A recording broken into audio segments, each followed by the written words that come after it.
आऊज़ुबिल्लाहि मिनश्शैतानिर्रजीम बिस्मिल्लाहिर्रहमानिर्रहीम। आज हम अक़ीदा तौहीद के असरात का पहले जायज़ा ले लें कि आप लोगों को समझ आई है या नहीं आई। इंसानी ज़िंदगी पर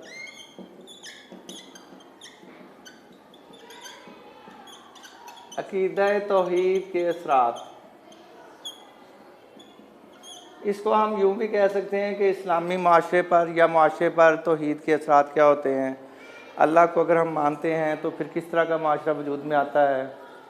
तो कुछ बताएंगे आप लोग कि क्या फ़ायदा होता है अगर आदमी अल्लाह को एक मानता है। अक़ीदा तौहीद की वजह से उस पर क्या असर पड़ता है। नंबर 1, उसको इज़्ज़त नफ्स मिलती है।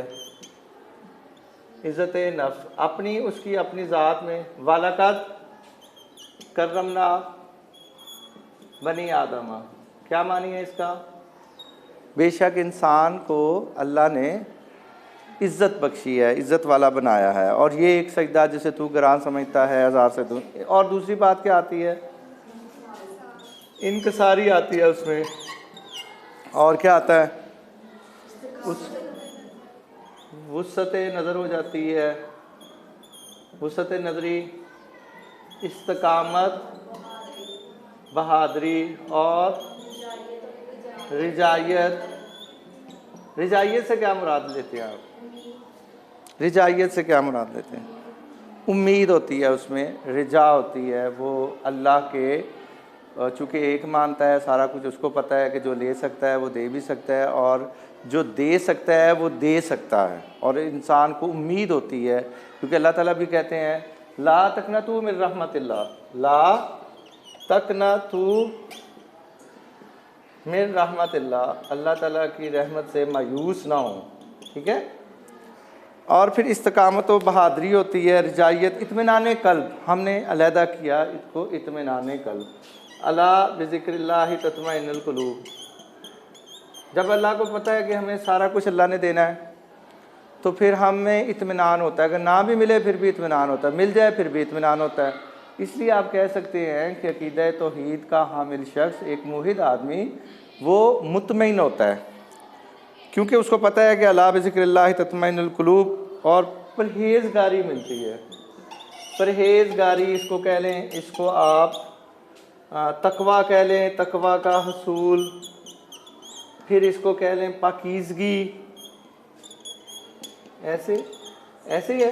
ये चीज़ें कैसे पैदा होती हैं, ये पैदा होती हैं जब हमें पता होता है कि एक वीडियो ये बन रही है, एक वीडियो मेरी बेटी बना रही है, ठीक है, और एक वीडियो अल्लाह बना रहा है। हम क्या करते हैं, जब हमें पता होता है कि हमारी कोई वीडियो बन रही है, हमारे ख़िलाफ़ इस्तेमाल हो सकती है, तो फिर हम क्या करते हैं, सही काम करते हैं। और जब ये पता हो कि अल्लाह ताला हमें मोहब्बत से देख रहा है, मैंने आपके साथ हमेशा अल्लाह का कौन सा पहलू आपके सामने रख रहा हूँ, रहमत का। अल्लाह ताला बड़े रहीम हैं, करीम हैं, बख्शने वाले हैं, वो हमारे लिए बड़े अच्छे हैं। माँ के साथ उसकी तशबीह, उसकी निस्बत जो है वो हो रही है कि माँ जैसे गले लगा लेती है। वो माँ जो है वो जितना मर्ज़ी उसका बेटा गलत हो, वो उसके पर्दों पे, उसके ऐप पे पर्दा डालती है। फिर परहेज़गारी मिलती है। फिर अल्लज़ीना आमनू व अमिलुस्सालिहाती, फिर माशरे की इस्लाह होती है। माशरे की इस्लाह होती है, इस्लाह माशरा होती है। अल्लाह के नेक बंदे जो हैं वो नेक अमाल करते हैं। अल्लज़ीना आमनू व अमिलुस्सालिहाती, जब सारे लोग अल्लाह को एक मानने वाले हों तो फिर क्या होगा, सारे लोग ठीक हो जाएंगे। सब लोग अल्लाह को मान रहे होंगे तो परेशानी कहीं नहीं होगी, कहीं बदअमनी कहीं नहीं होगी, कोई भी गलत काम नहीं होगा। तो ईमान की पहचान किससे होती है। ईमान की पहचान कहाँ से होती है, अमले साले से होती है। आपको पता है नजात का दारोमदार किस चीज़ पर है, सिर्फ अकायद की इस्लाह पर नहीं है। अकीदे से तो हमने पता करना है कि कैसा बंदा, कैसे जैसा अकीदा होगा वैसे उसके अमाल होंगे। लेकिन हो सकता है कि अकायद सही हो लेकिन अमाल सही ना हो, जैसे हमारे अमाल सही नहीं है। अल्लाह ताला हमें अपनी इस्लाह करने की तौफीक दे। तो कैसे हो सकती है, जब हम अकीदा तौहीद पे पूरी तरह कारबंद होंगे। फिर एक आदमी की जलवत किसे कहते हैं? जलवा, सामने, सबके सामने। एक उसकी जलवत भी सही होती है, लोगों के सामने भी सही होता है, और उसकी खलवत भी सही होती है, उसकी खलवत भी सही होती है। हम मोबाइल से कैसे बच सकते हैं, हम मीडिया से कैसे बच सकते हैं, हमारी खलवतें कैसे ठीक हो सकती हैं? जब हमें पता हो कि अल्लाह एक है, जब हमें पता हो कि अल्लाह जो है वो देख रहा है। अगर हम गुनाह करेंगे तो अल्लाह की नफरत, अल्लाह की नाराज़गी होगी। हम क्या करेंगे? हम अल्लाह की मोहब्बत से नजर। आपको पता है कि आपके वालिदैन के लिए या आपके लिए सबसे मुश्किल मरला कौन सा होता है? जब आपके वालिदैन आपको गुस्से से देखते हैं, जब वो आपसे बात करना छोड़ देते हैं, जब वो आपको नाराज़ होते हैं। बेशक नाराज़ ना होना हमारे लिए ज़्यादा तकलीफ़ का बायस होता है, ऐसा है या नहीं है? हम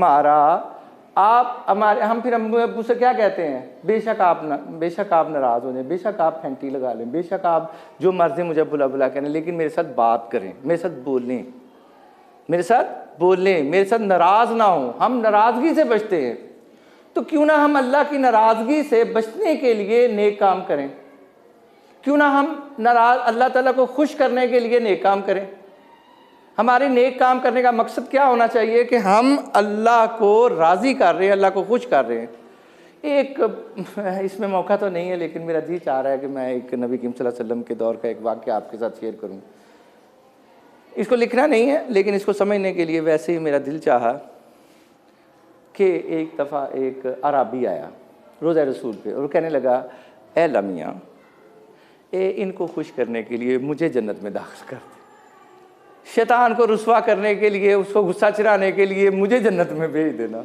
तू मुझसे राज़ी हो जा, तू मेरे रसूल को, मेरे महबूब को खुश करने के लिए, बस मुझे कुछ नहीं पता, बस तू मुझे जन्नत में भेज दे, बस तू मुझे जन्नत में भेज देना। मुझे जो है मुझसे नाराज़ नहीं होना, मुझसे नाराज़ होंगे तो मेरे आका मुझसे नाराज़ होंगे। इसलिए ए अल्लाह मियाँ, शैतान को रुस्वा करने के लिए, शैतान को नाराज़ करने के लिए, और अपने महबूब को खुश करने के लिए, अपने महबूब को। अब देखिए, अल्लाह पे एहसान चाड़ा जा रहा है, काम अपना करवाया जा रहा है, एहसान अल्लाह पे चाड़ा जा रहा है कि मुझे माफ़ कर दे, मुझे जो है वो जन्नत में दाखिल कर दे, और इसका फ़ायदा तुम्हें होगा कि तेरा महबूब खुश होगा। तुम महबूब को खुश करना तो हर बंदा चाहता है। बहरहाल, नजात और फलाह के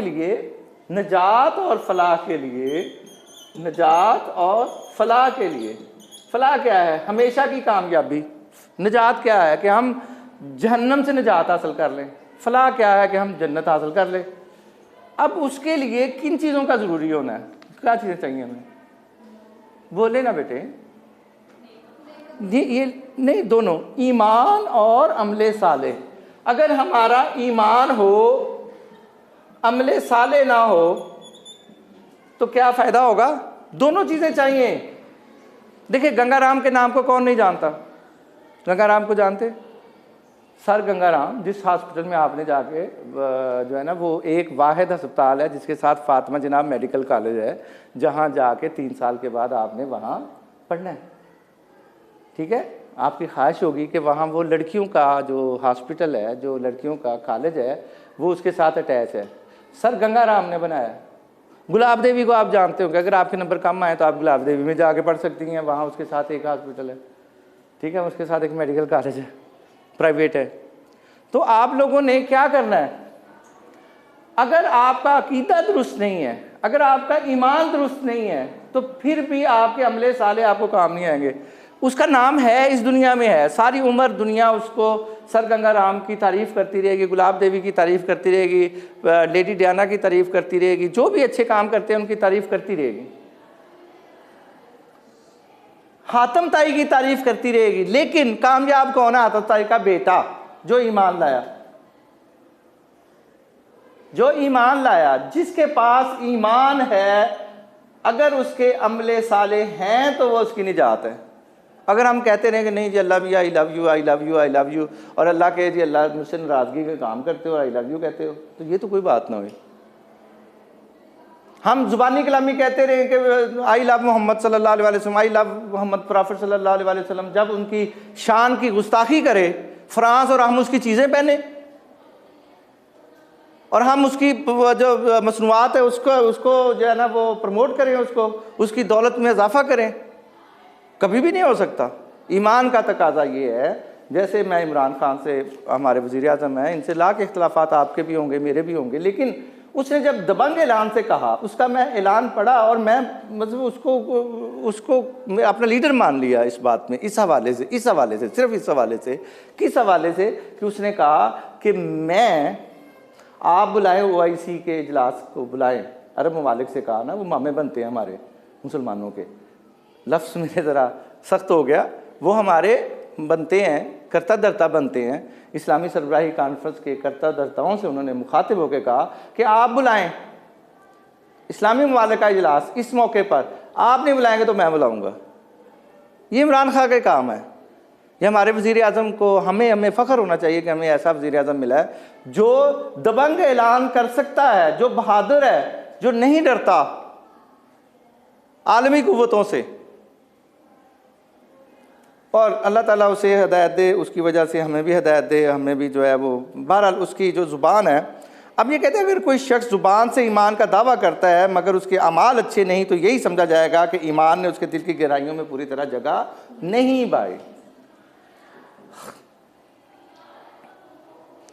आज मौका है, मोहब्बत रसूल का, रबीउल अव्वल शरीफ का महीना है। ये तो मुझे आज रास्ते में भी एक मेट्रो में मेरा मुसाफिर दोस्त था, वो कहने लगा, मुसाफिर था, वो बातें करने शुरू हो गया, कहते ये परेशानी नहीं है हमें, कोई ना कोई मुजाहिद उठेगा, उसको गोली मार देगा, उसको कत्ल कर देगा, उसको जो है ना इस दुनिया से भेज देगा जिससे अल्लाह ने काम लेना हुआ। लेकिन मसला ये है कि फिर किसी और को ज़रूरत हो जाएगी, कोई और सलमान रुश्दी पैदा हो जाएगा, कोई और फ्रांस का सदर पैदा हो जाएगा, कोई और दूसरा करेगा। ये हर दौर में रहा है, हर दौर में ये होता रहा है कि नबी करीम सल्लल्लाहु अलैहि वसल्लम की शान में गुस्ताखी करते रहे हैं लोग, लेकिन शातमे रसूल को जहन्नम रसीद करने वाले भी ये सहाबा की सुन्नत है। ये सहाबा की सुन्नत है कि हम उनको, क्या उसे कहते, कैफरे किरदार तक पहुँचाएँ। लेकिन अगर हम उसको बुरा भी नहीं कहते, ज़ुबान से बुरा नहीं कहते, हम उसको अपने हाथ से बुरा नहीं कहते, हाथ से चलो हमारी ताकत नहीं है फ्रांस में जाके उसको अंडा मारने की या उसको डंडा मारने की, तो फिर हम ये तो कह सकते हैं, ज़ुबान से तो बुरा कह सकते हैं, उसको दिल में बुरा समझिए। और ये हो ही नहीं सकता कि कोई शख्स मुसलमान हो और उसमें मोहब्बत रसूल ना हो। पूरी दुनिया के जज्बात इस वक्त कुचले हुए हैं, दिल दुखी हैं। आपके दिल दुखी नहीं है? बताइए ना, आपके दिल दुखी है ना? आपके बस में हो तो क्या आप उनको छोड़ें? गाजी इल्मदीन शहीद आप में से ही बनेंगे। गाजी इल्मदीन शहीद, बहरहाल अल्लाह ताला हमें, हाँ, कोई और आपके नज़दीक हो, कोई और असर हो इंसानी ज़िंदगी पर, अक़ीदा तौहीद के असरात भी जो पढ़ते हैं, ये 10, 12, 15 जो हैं वो आया हैं। ये रिवीजन थी। आज हम देखते हैं अक़ीदा रसालत क्या है। अक़ीदा रसालत क्या होता है, आप क्या समझते हैं? अक़ीदा रसालत क्या है? रसूलों पर ईमान लाना अक़ीदा रसालत है। और ये समझना, जी जी बिल्कुल सही है। चलिए मैं छोटे छोटे सवाल करता हूँ, छोटे छोटे सवालात करते हैं, फिर इसको समझते हैं। रसूल क्या होता है? रसूल, पहले इसका लुग़वी मानी, फिर इस्तिलाही मानी। पहले इसका लुग़वी मानी। लुग़वी मानी तो आपको नज़र आ रहा है, रिसालत से निकला है। रिसाला, रिसाला क्या होता है? लिखी हुई चीज़। रिसाला क्या होता है? लिखी हुई चीज़। अब जो उस रिसाले, लिखी हुई चीज़ को दूसरे तक पहुँचाता है, उसको रसूल कहते हैं, उसको पैगम्बर कहते हैं। पैगाम ले जाने वाला, पैगाम। तो इसके अंदर एक और चीज़ भी है, एक है नबी। हम कभी कहते हैं रसूलों पर ईमान, कभी कहते हैं अंबिया पर ईमान। तो नबी और रसूल क्या है? ये रसूल, ये नबी। नबी क्या है?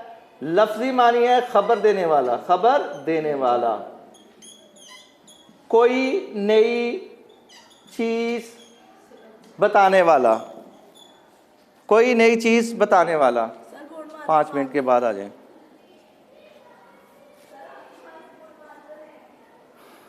खबर देने वाला, खबरदार करने वाला, बेटा उससे कहें कि दूसरी क्लास से ले ले।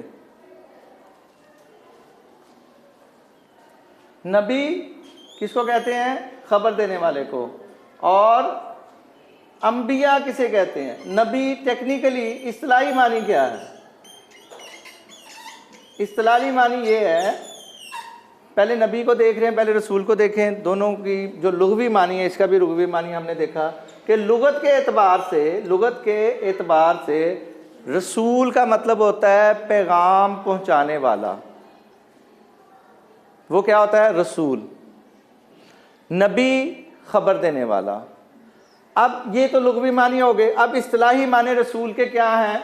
अल्लाह ताला ने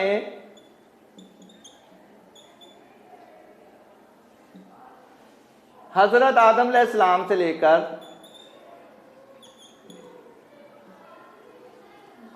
बंदों में से हज़रत आदम अलैहिस्सलाम से लेकर नबी करीम सल्लल्लाहु अलैहि वसल्लम पर तकरीबन 1,24,000 अंबिया और रसूल को भेजा ताकि वो लोगों की इस्लाह कर सकें, लोगों को हदायत दे सकें। ठीक है, यही बात है, ऐसे ही है। अब अंबिया और रसूल, कई दफ़ा नबी से मुराद रसूल भी होता है, रसूल से मुराद नबी भी होता है, लेकिन कई दफ़ा नबी और रसूल में फ़र्क किया जाता है। आपके पास 2 नंबर का क्वेश्चन होता है जिसमें आपने ये बताना होता है कि नबी और रसूल में फ़र्क क्या है। अभी अकीदा रसालत क्या था वो आपने बेटी ने बताया कि अकीदा रसालत ये है कि अल्लाह ने इंसानों की हदायत के लिए 1,24,000 से ज़्यादा पैगंबर भेजे जो लोगों की इस्लाह करते थे और वो अल्लाह के अहकामात के मुताबिक ही आगे पैगाम पहुंचाते थे, अपनी बात नहीं करते थे। क्या करते थे? लोगों को हदायत देते थे, लोगों को अपना पैगाम, अल्लाह का पैगाम पहुंचाते थे, उन पर वही आती थी। पहले टेक्निकली ये समझें कि नबी और आम इंसान में क्या फ़र्क है। चलिए ये बताएं पहले जी। नबी और आम इंसान में ये फ़र्क है कि आदम अलैहिस्सलाम एक इंसान भी हैं, बशर भी हैं। वो नबी क्यों है? क्योंकि उन पर वही आती है, वही आती है। वही हर नबी हर रसूल पर आएगी। आम इंसान और वही रसूल में, नबी में फ़र्क क्या है कि वो आम इंसान का इल्म जो है उसकी एक हद है, उस हद से आगे जो अल्लाह इल्म देता है अपनी वही के ज़रिए। अब फिर वही को समझना ज़रूरी है। देखिए ना, एक चीज़ से दूसरी चीज़ निकलती है। वही क्या है? अल्लाह का वो पैगाम है जो वो अपने बंदे पर पर्दे से, बग़ैर पर्दे से उसके दिल पे अलका करता है, या किसी और ज़रिए से सलसलातुल जर्स भी होता है, मुख्तलिफ़ अक़साम से, वही की मुख्तलिफ़ अक़साम से, या जिब्रील अलैहिस्सलाम के ज़रिए वो पैगाम भेजता है। जो वो पैगाम जिब्रील अलैहिस्सलाम के ज़रिए भेजता है वो वही की कौन सी किस्म होती है? अब एक चीज़ से दूसरी चीज़ निकलती जा रही है। ठीक है, जो वही हम तलावत करते हैं वो क्या होती है? वो वही मतलू होती है। आमतौर पर हमारे किताब वही मतलू, जिसकी तलावत की जाती है, जो कुरान पाक की शक्ल में हमारे पास मौजूद है। यानी कि अगर पहले वही आई थी तो वो क्या थी? एक अल्लाह ताला हदायत देता है, अपने नबी को कुछ मसाइल बताता है, को अपना हुक्म देता है, वो वही के ज़रिए, जिब्रील अलैहिस्सलाम के ज़रिए। एक होता है डायरेक्ट उससे बातें करना, डायरेक्ट उससे बातें करना, या कुरान पाक में नहीं लिखी जाएंगी, वो क्या होगी? वो भी वही होगी, लेकिन वही की कौन सी किस्म होगी? वो अगर तो वो अल्लाह कहेगा कि इसको आगे बयान करो, अल्लाह ने ये कहा तो आगे बयान करो, तो फिर वो वही की कौन सी किस्म होगी? वही की गैर मतलू होगी। और क्या उसको हदीस की कौन सी किस्म होगी? वो कौन सी हदीस होगी? हदीस से नहीं, हदीस की भी आगे कई किस्में हैं। ऐसे जैसे जैसे आप इस्लामियात पढ़ते जाएंगे एक चीज़ से दूसरी चीज़ निकलती जाएगी, और सब चीज़ें यकदम पढ़ाना तो मेरे लिए मुमकिन नहीं है, आपके लिए समझना मुमकिन नहीं है। तो बहरहाल हमारा इस वक्त मौजू जो है वो क्या था कि वही क्या है? वही अल्लाह का पैगाम है, वो अल्लाह का पैगाम है। अब किस अंदाज से पहुँचाई जाती है ये एक अलग टॉपिक है, इस पर बाद में बात करेंगे। और रसूल क्या होता है? रसूल पैगाम भेजने वाले को कहते हैं। अल्लाह वही के ज़रिए अगर कोई किताब नाजल करता है या कोई सहीफ़ा नाजल करता है तो वो रसूल पे करता है। अब इसको एक और तरीके से समझते हैं। अल्लाह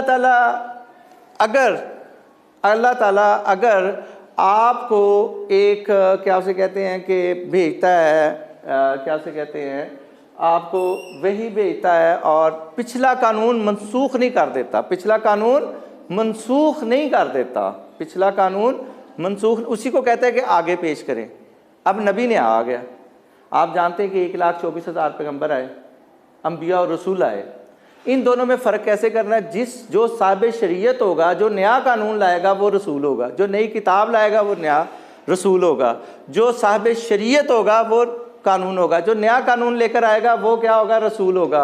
और जो दूसरा है वो कौन है? वो नबी है, जो पहले से लाए हुए कानून को आगे बयान कर रहा है वो भी वही, वो भी अल्लाह की तरफ से, वो भी अल्लाह की तरफ से। लेकिन जब हम नबी और रसूल में थोड़ा सा फ़र्क करते हैं तो फिर क्या करते हैं? फिर हम कहते हैं जो साहिब शरीयत होता है, जो नया कानून लेकर आता है, वो अगर हम 4 अंबिया और रसूल में फ़र्क करते हैं, 4 अंबिया कौन से? पहले हज़रत मूसा अलैहिस्सलाम, दूसरे ईसा अलैहिस्सलाम, नहीं उससे पहले दाऊद अलैहिस्सलाम, उन पे ज़बूर आई,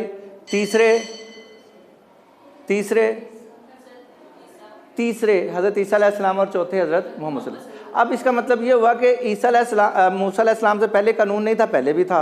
इब्राहीम अलैहिस्सलाम पर भी शायद साहिफ आए, फिर नूह अलैहिस्सलाम पर आए, उससे पहले जो है वो आए हज़रत आदम अलैहिस्सलाम पर। हज़रत आदम अलैहिस्सलाम पे कोई साहिफ थे तो उसके मुताबिक वो लोगों को बताते थे, वो कानून था तो उसके मुताबिक बताते थे। तो आदम अलैहिस्सलाम के बाद जो नबी आए वो उसी कानून को लेकर चलते रहे। फिर नया ज़माना आया, नूह अलैहिस्सलाम से कह लें, नूह अलैहिस्सलाम पर कुछ साहिफ आए और उन्होंने आगे चलाना शुरू किया। फिर जद्दुल अंबिया आए, हज़रत इब्राहीम अलैहिस्सलाम आए, इब्राहीम अलैहिस्सलाम पर फिर कुछ कवानीन नाज़िल हुए, अल्लाह ताला ने कुछ कवानीन लगाए, वो भी रसूल हैं। फिर उसके बाद जो है वो आते गए और हज़रत यूसुफ अलैहिस्सलाम के बेटे याकूब अलैहिस्सलाम हुए, यूसुफ अलैहिस्सलाम के बेटे आगे याकूब अलैहिस्सलाम हुए, जैसे भी आगे क्या, हाँ कौन वाले थे? चलें ठीक है, शाबाश। मैंने इसीलिए जानबूझ के भी कई दफ़ा गलती करता हूँ कि आप सो तो नहीं रही, अपनी गलती को छुपाने के लिए मैं ऐसा कह रहा हूँ। आगे हो, वो अंबिया और रसूल आते रहे और उसमें से कुछ रसूल हैं, कुछ नबी हैं। जो नबी है वो रसूल हो सकता है कि ना हो, लेकिन जो रसूल हैं वो नबी भी हैं। ये मैं बात आपको बताना चाह रहा हूँ कि जो रसूल है वो नबी भी है और